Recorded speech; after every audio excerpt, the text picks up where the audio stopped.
Changing your oil seems like one of the simplest tasks in vehicle maintenance. You pull out the old oil, pour in the new, and assume everything is taken care of. But what almost nobody knows, and what no one tells you when you buy the car, is that a large portion of serious engine failures happen right after an oil change. Not before. After. One overlooked detail, one step skipped out of rushing or carelessness, and your engine could be silently destroying itself from the inside while you keep driving normally, with no visible sign that anything is wrong. No smoke coming from under the hood. No warning lights flickering on the dashboard.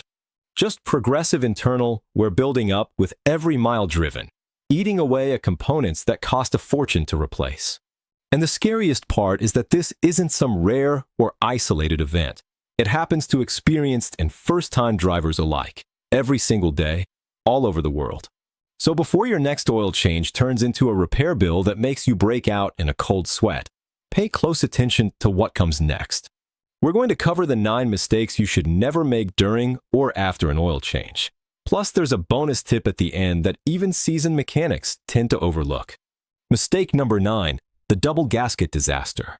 When it comes to oil changes, it's precisely the most invisible details that cause the biggest damage.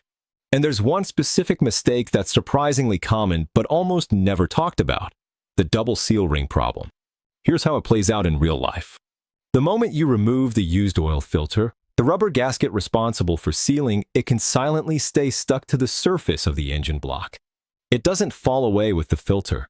It just sits there, adhered, practically invisible unless you're deliberately looking for it. Then you grab the new filter, which already has its own seal ring, and thread it on as usual. The result?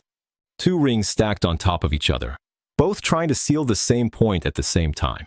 At first, the damage seems minor, maybe a few drops of oil on the garage floor that you don't even connect to the issue. But over time, as engine temperature rises, that faulty seal begins to give way.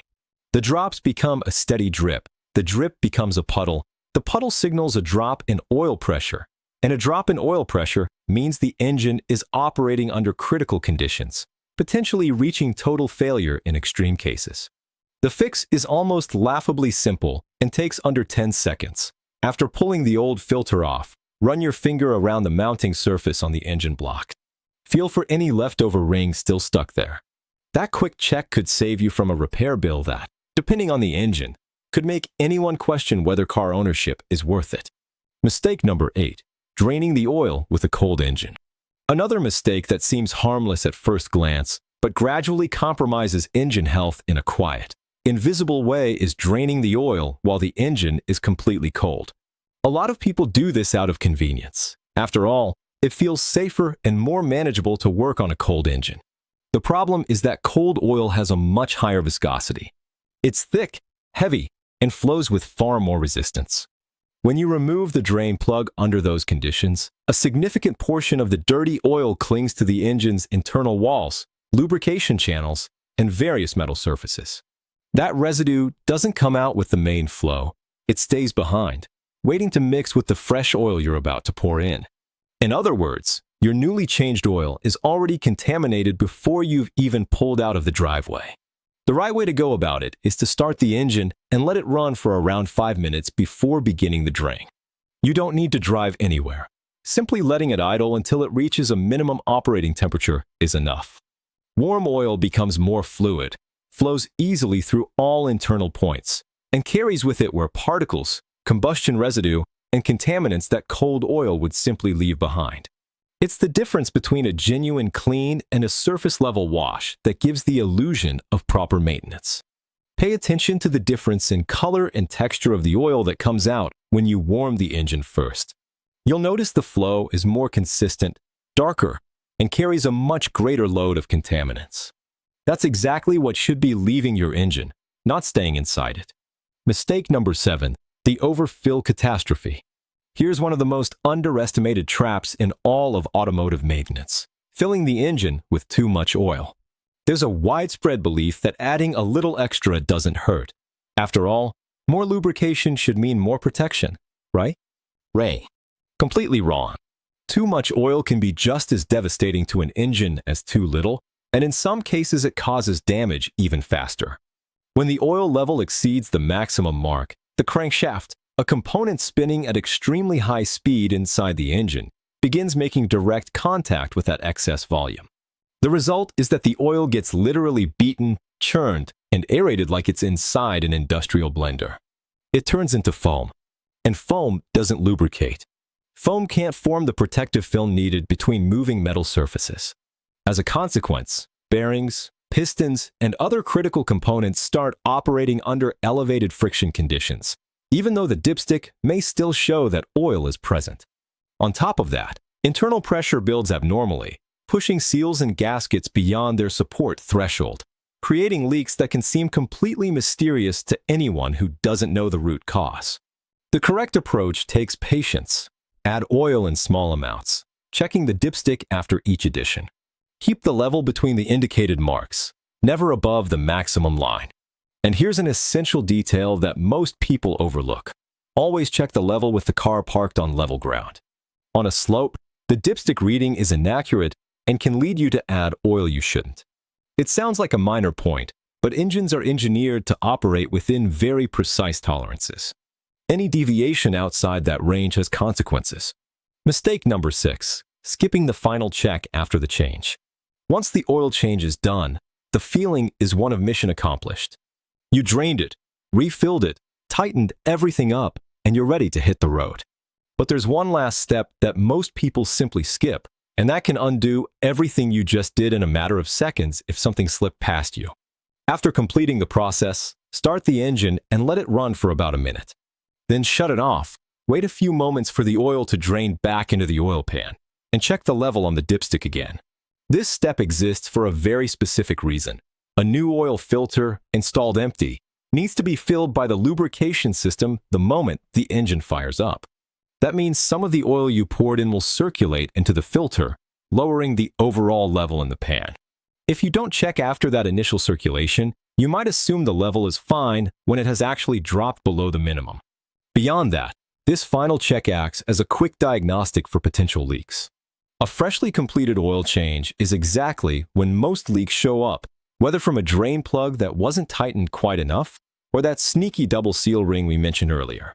If there's any issue, the oil pressure light will come on fast, and you'll be able to act before causing real damage to the engine. It's just 2 extra minutes. 2 minutes that could be the difference between a healthy engine running strong for years and a tow truck pulling up to your door on a Monday morning. Mistake number 5, the dry filter fiasco. This is a mistake most people have never even heard of, yet it happens in practically every oil change done without proper care, starting the engine with a completely dry oil filter. Think about what happens in that moment. You install the new filter, bone dry, without a single drop of oil inside, and turn the car on. The engine immediately demands oil pressure to lubricate all of its internal components.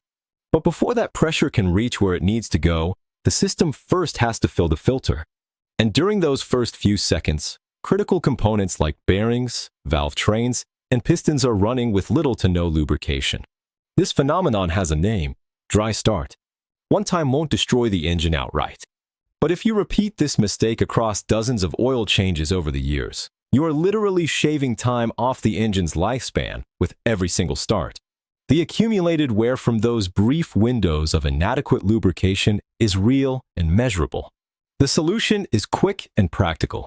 Before installing the new filter, pour a small amount of clean oil directly into it. You don't need to fill it completely, just enough to saturate the internal filter media. Then spread a thin coat of oil over the rubber ring on the outside before threading it onto the block. That small step ensures that the moment you turn the key, oil pressure builds instantly, without that critical window of unprotected friction. Yes, it gets a little messy, but a bit of oil on your hands is infinitely cheaper than a full engine overhaul down the road. Mistake number 4, the dry ring dilemma. This one seems too minor to matter, but it's precisely the reason behind a massive number of leaks that show up right after oil changes and leave drivers completely baffled about where the problem is coming from. The seal ring, also known as the O-ring, on your oil filter is the only physical barrier between the pressurized oil inside the engine and the outside world. It's a simple component, made of rubber, but it performs a critical function. And rubber has one major enemy: dry friction. When you install the filter with a completely dry ring, you're setting yourself up for trouble. A dry O-ring can catch, twist, or even tear during the tightening process. That micro damage may not show up right away. The engine might run for hours without any visible signs. But once the engine heats up, internal pressure rises, and the oil starts finding any available path to escape. The result is a leak that many drivers blame on the filter or some mechanical defect, when the actual cause is simply a ring installed without any lubrication. The fix couldn't be more straightforward. Before threading on the filter, dip your fingertip into fresh oil and apply an even coat all the way around the rubber ring. That thin film allows the seal to seat evenly against the contact surface, ensuring a perfect seal from the very first moment. As a bonus, it also makes removing the filter much easier during the next change. A dry, unlubricated ring can bond to the engine block with surprising force, making the whole process far more frustrating than it needs to be. And while you're at that step, take a moment to wipe down the mating surface on the block with a clean rag. Any leftover old oil residue, dust, or small debris in that area can compromise even the best seal, creating a leak point that will keep coming back to haunt you. Mistake number 3, the over-torqued drain plug. This one hurts just to talk about because it has destroyed more engines than most people would be willing to believe. There's a deeply flawed logic that's incredibly common among drivers. The tighter, the safer. Someone grabs a wrench, puts every bit of strength they have into the drain plug, and walks away feeling like they did a thorough job. What they don't realize is that they just compromise the oil pan threads in a way that can turn a straightforward oil change into an extremely costly repair. The issue is that the oil pan, especially in modern engines that use aluminum to cut down on weight, is highly sensitive to excessive torque. When you apply brute force to that plug, the metal deforms, the threads stretch, and in more severe cases the plug itself can snap off inside the hole. At that point, the job stops being an oil change and becomes a mechanical extraction procedure to remove the broken bolt, a service that can easily run into hundreds of dollars depending on the shop and the vehicle model. Here's the truth that almost nobody talks about. It's not the tightening force that seals the drain plug. It's the gasket or crush washer on the plug itself that does that work. Over-tightening doesn't improve the seal, it just progressively destroys the surrounding material. The technically correct approach is to use a calibrated torque wrench. Most drain plugs require between 20 and 30 foot-pounds of torque, a value anyone can apply without straining. If you don't have a torque wrench on hand, there's a simple rule that experienced mechanics rely on. Tighten the plug until it seats fully against the surface, then apply just one small additional turn beyond that. Nothing more. That's all it takes to ensure a proper seal without damaging the threads. If you've had a habit of over-tightening and have done it in past changes, watch closely for slow leaks around the plug. Compromised threads can hold for a while before they give out, but when they do, it tends to happen suddenly and at the worst possible moment. Any sign of oily moisture around the drain plug needs to be investigated and fixed before it becomes a serious problem on the road. Mistake number 2, the wrong oil trap. At first glance, it seems almost absurd to imagine that picking the wrong oil could destroy an engine. After all, oil is oil, isn't it? No. That seemingly harmless assumption has compromised more engines than many other mechanical mistakes combined. Every engine is designed and built to operate with a specific oil viscosity. Designations like 5W, 30, 0W, 20, or 10W, 40 aren't generic suggestions. They're precise engineering specifications. An oil that's thicker than recommended makes circulation difficult during cold starts, leaving internal components without adequate lubrication at exactly the moment they need it most. An oil that's thinner than specified loses resistance under high temperatures, breaking down the protective film between moving metal surfaces and accelerating wear. In contemporary engines, this mistake becomes even more critical. Many modern vehicles are engineered specifically for synthetic oils with additive packages formulated for extremely tight internal tolerances and turbocharged systems running under very high pressure and temperature. Using an oil that doesn't meet those specifications can reduce engine performance, increase fuel consumption, and in many cases completely void the manufacturer's warranty, even if the vehicle is relatively new. The solution is literally sitting in your glove compartment.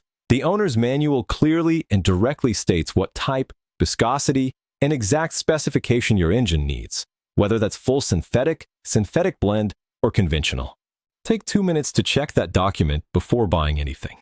And there's one more warning worth paying attention to. The counterfeit oil market is real and more widespread than most people realize, especially in online sales with prices well below average.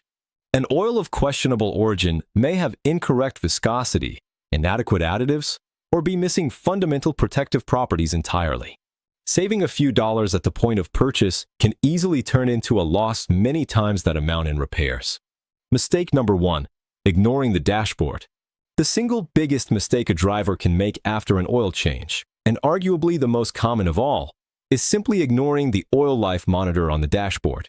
Modern vehicles are equipped with sophisticated monitoring systems that continuously analyze engine temperature, operating load, driving profile, and numerous other variables to calculate precisely when the oil needs to be replaced. When that indicator lights up or displays an alert, it isn't a rough estimate. It's an analysis based on real data from your engine's behavior. And yet, the most common response is to treat that warning as an optional suggestion. People keep driving, postponing the change, telling themselves it can hold on a little longer. That's the equivalent of silencing a smoke alarm because the fire hasn't reached your room yet. Every mile driven with degraded oil past its limit is a mile of increased friction, elevated temperature, and reduced protection for the engine's internal components. There's also an additional consequence that very few drivers ever think about. Many modern vehicles log maintenance history directly into the electronic control unit, the ECU. That means when it's time to sell the car, any informed dealership or private buyer can plug in a diagnostic scanner and instantly see whether oil changes were performed within the correct intervals. Delayed or skipped changes are on record and directly impact the vehicle's resale value. In other words, ignoring the dashboard warning doesn't just hurt the engine, it hurts your wallet in the long run too. The solution is the simplest one in this entire video. Respect the indicated interval, perform the change when the system recommends it, and after the service, reset the monitor correctly as outlined in the manual. The dashboard wasn't designed to annoy you. It was designed to protect one of the most expensive components in your vehicle. The bonus tip we promised, and almost no one actually does. This last point is frequently overlooked even by drivers who are already familiar with every other mistake on this list. Once the oil change is complete, there's a critical window that occurs in the first moments after starting the engine that deserves full attention.